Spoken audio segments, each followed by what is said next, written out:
అష్టావక్ర గీత part 5 సాక్షి స్థితి the witness consciousness. మనసులో అనేక ఆలోచనలు వస్తూ పోతూ ఉంటాయి.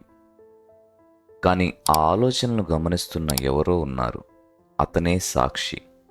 ఈరోజు అష్టావక్ర గీతలోని 5వ భాగంలో మనం సాక్షి స్థితి అంటే ఏమిటి, అసలు ఆత్మజ్ఞానం అంటే ఏమిటి అనేటువంటి విషయాన్ని ఈ వీడియోలో తెలుసుకుందాం.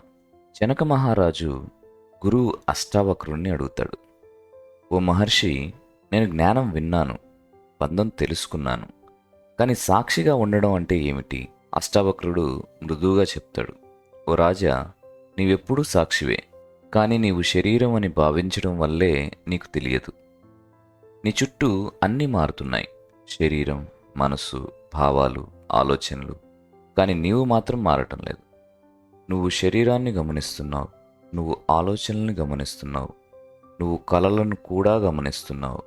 అంటే నువ్వు వాటిలో ఏ ఒక్కటీ కాదు. నువ్వు కేవలం గమనించే సాక్షివి.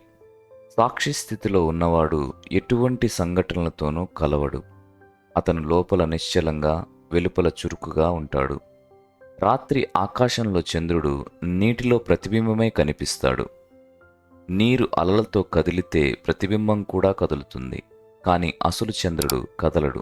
మన మనసు కూడా అలలుగా ఉంటుంది.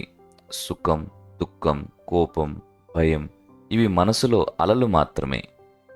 కానీ నీవు సాక్షిగా ఉన్నప్పుడు నీవు చంద్రుడివి, నీకు కదలిక ఉండదు. సాక్షిగా ఉండడం అంటే ఏమీ ఆపడం కాదు, ఏమీ మార్చడం కాదు, కేవలం గమనించడం. మనసు చెప్తుంది, నాకు కోపం వచ్చింది. సాక్షి స్థితిలో ఉంటే నువ్వు చూస్తావు, కోపం వచ్చింది, కోపం పోయింది, కానీ నీవు మాత్రం మారలేదు. ఇది తెలుసుకున్న క్షణం నుండే మనసులో శాంతి పుడుతుంది. ఇది ధ్యానం కాదు, ఇది అవగాహన. జనక మహారాజు ధ్యానంలో కళ్ళు మూసుకుంటాడు.